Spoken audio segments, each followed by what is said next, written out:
Jésus peut naître 1000 fois s'il ne naît pas en toi, c'est en vain qu'il est né. Je vous répète cette belle phrase d'un mystique allemand. Jésus peut naître 1000 fois s'il ne naît pas en toi, dans ton cœur, c'est en vain qu'il est né. Voilà, chers frères et sœurs, l'enjeu de notre fête solennelle de cette nuit. Voici des quatre coins du monde notre ambition folle, que notre cœur devienne mangeoire, que notre âme devienne le sein maternel accueillant le Verbe, que notre vie entière soit la crèche d'un Dieu si humble et puissant. Je déclinerai mon petit propos de ce soir en 3 parties. La première, c'est au milieu des ténèbres du monde que naît cette lumière indestructible. De quelle nuit s'agit-il donc ?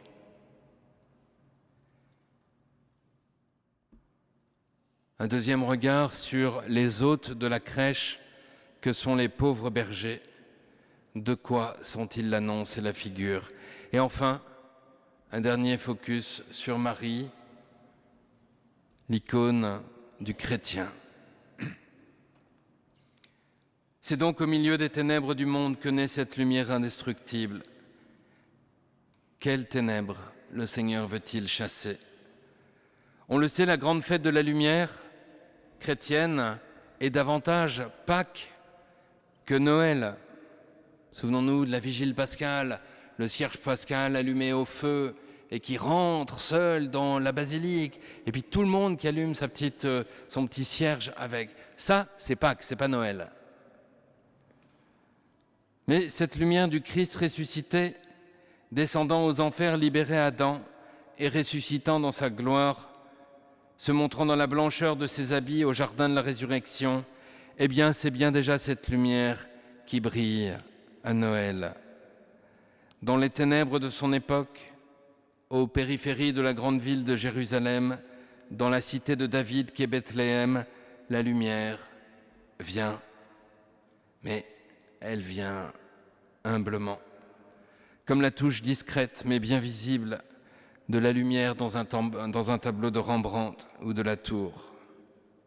C'est elle qui va illuminer le fond de la grotte comme une lumière secrète et inextinguible. Les grottes de notre temps sont également profondes, sombres, angoissantes.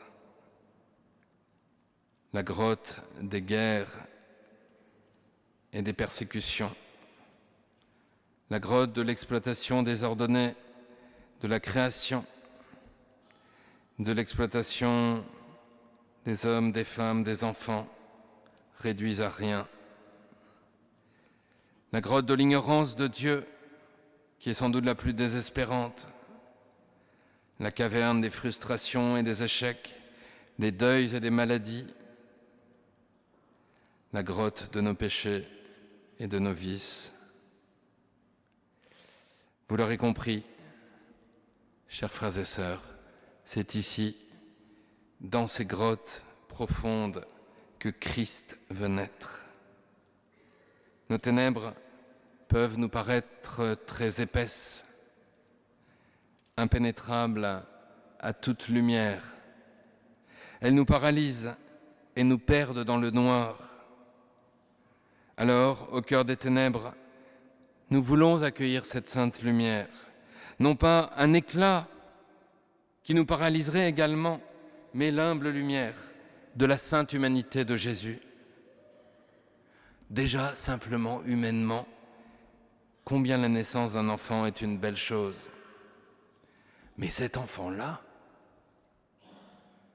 extérieurement, il n'a rien de bien différent d'un autre nourrisson. Le lieu de sa naissance est misérable et ses parents ressemblent tant à 2 réfugiés égarés sur les chemins de traverse du monde. Mais il n'y a pas de hasard dans cette naissance. D'abord, elle a lieu à Bethléem, la ville du roi David, car il n'y a pas de naissance qui ne s'inscrive dans une famille. Il n'y a pas de plan divin qui ne parvienne à son terme. Je vous relis un passage d'un psaume, psaume 131. C'est Dieu qui parle à David. Il lui dit, « C'est un homme issu de toi que je placerai sur ton trône, car le Seigneur a fait choix de Sion. Elle est le séjour qu'il désire. Voilà mon repos à tout jamais, dit Dieu. C'est le séjour que j'avais désiré. Là, je ferai germer la force de David. Pour mon Messie, j'ai allumé une lampe. Je vais tirer ses ennemis de honte, mais sur lui, la couronne fleurira. » Oui, le repos de Dieu à tout jamais, le séjour qu'il avait désiré, c'est l'humanité de Jésus. Cette naissance ne vient pas par hasard. Et les anges se manifestent au moment même de sa naissance pour marquer l'événement. Sinon, rien n'aurait pu le marquer dans l'histoire.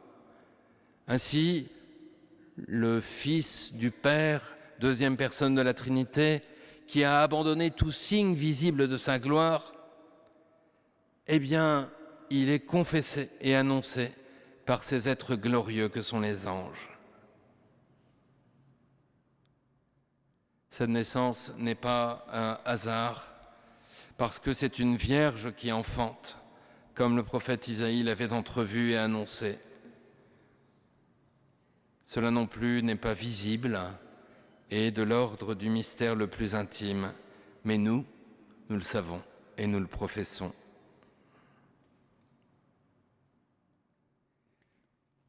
Jésus vient chasser les ténèbres de la mort et du péché. Les hôtes de la crèche sont de pauvres bergers. Surpris au milieu de leur veille, les bergers vont accourir pour voir le signe que les anges leur ont indiqué. Alors, on insiste souvent sur l'état de pauvreté et d'impureté des bergers. Je pense qu'on insiste un peu trop là-dessus. Ce métier n'est-il donc pas celui d'Abel, d'Abraham, de Moïse, de David et d'autres prophètes? Il y a de la noblesse dans ce lignage des bergers, à tel point qu'on a pu même désigner Dieu ainsi, « Le Seigneur est mon berger, je ne manque de rien ». Il y a dans cette annonce aux bergers toute cette lignée des grands témoins de l'Ancien Testament qui est ici convoquée, comme si Abel, Abraham, Moïse, David et les prophètes venaient eux-mêmes courir à la crèche, voir l'accomplissement de la promesse. Alors, évidemment, on peut aussi noter l'humilité de ce métier, certainement, comme pour comprendre ce mystère, eh bien, il faut être petit. Pour que nous parvenions à adorer en vérité, chers frères et sœurs, il nous faut à notre tour devenir petits et humbles. Entrer dans le mystère de Noël, c'est y entrer la tête baissée, le dos courbé, comme quand on pénètre par la petite porte de la basilique de la Nativité à Bethléem. Il faut se pencher pour adorer. Devenir berger. Nul besoin, chers frères et sœurs, d'aller vous essayer à garder des moutons. Je ne sais pas s'il y a beaucoup de moutons vivants à Argenteuil d'ailleurs, mais enfin. Avoir l'humilité du berger, c'est simplement essayer de renoncer à nos illusions intérieures, à nos assurances appuyées sur le mensonge. Et ce n'est pas facile de faire cela, car nous avons tous des illusions intérieures. Mais je vous assure que découvrir ses propres pauvretés, son propre péché, ses propres fragilités, eh bien, loin de nous fragiliser, cela nous rend plus vrais devant Dieu, plus forts dans nos vies et plus joyeux. L'arrivée à la crèche, chers frères et sœurs, est à ce prix.